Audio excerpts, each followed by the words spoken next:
Good afternoon. This is Warp 103 here, and we're bringing you the news. I haven't been around the game for a while. It just simply hasn't been fun. So I basically abandoned the game to play a couple other games. But I'm back again, and I want to bring you some information that's just come to my attention. Well, they're doing an update to the Pilsen map. So let's just check out the update. Okay.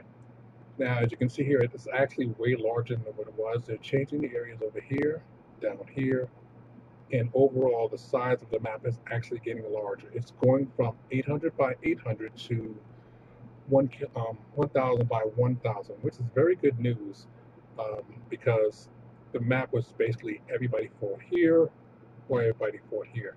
Now they are bringing some trees and stuff like that. Maybe we can actually use a TD in this section here. We'll see when it comes out if there's no other changes. So that's one thing that's happening. Okay, let's go back into the settings. Well, as you can see here, I am at the STI, and I'm about to go to the IS4. Well, they're supposedly making some extravagant changes to the IS4. Well, that's going to be great. Not. I really feel that the IS4 just really needs to be left alone right now until they do the global changes to see what they're going to do.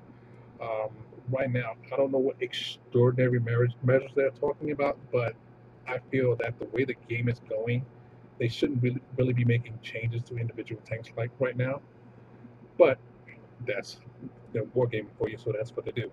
Next up, Vader got booted from the balancing team.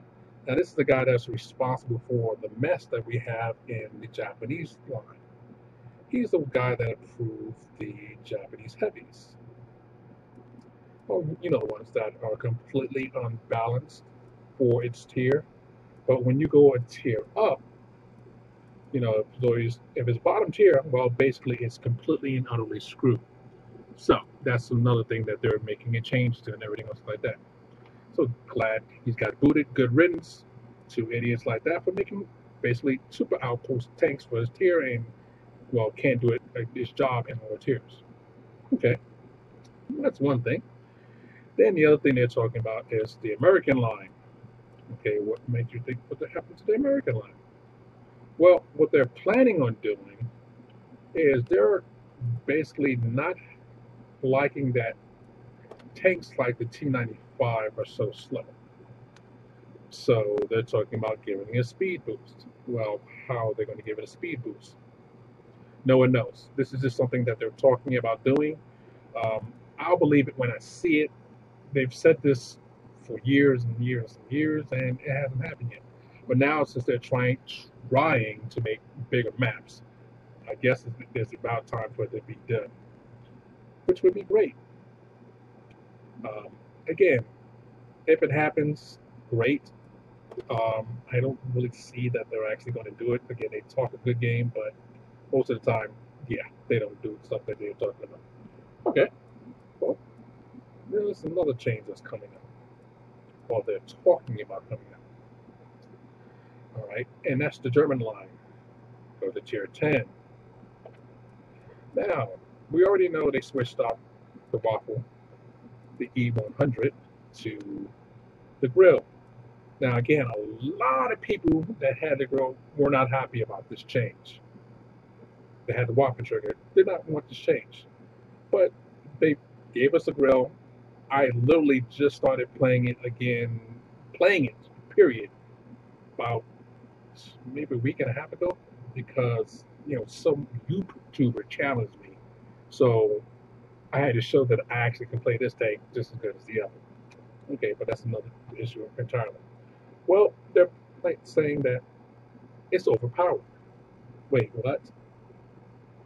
So you basically took one take away to give us this.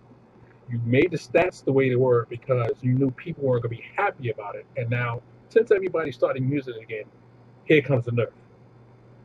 Well, told you this was coming. This is really funny. Okay, so you're going to nerf a tank that basically turns like a brick. No camera rating. Pin is meh.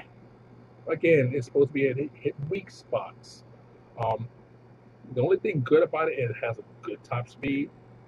And the gun is fairly accurate, even though the bloom is terrible, but that's a different thing entirely. But you're thinking about messing with this tank and nerfing it. Then you're thinking about, people kept saying the same thing. Well, why would you want to nerf a tank like that when you have the IS-3, which is basically one of the most overpowered tanks that's inside of the game? I mean, really? It only has, not this tank here, of course, I'm just talking about the IS-3. Great camo value for heavy, best mobility, best gun. Do you not see a theme here? You literally want to nerf the German tank because it's basically put a hole in your beloved comrade Soviet tank, so your IS can just romp the field. Good job, Wargaming. Good job. Well, this is the news for the week. I will be doing more of these, probably about once a week, or if something really special comes up, I'll do another one. But until then, this is Warp on the 30 here saying warp out and have a good night. Later.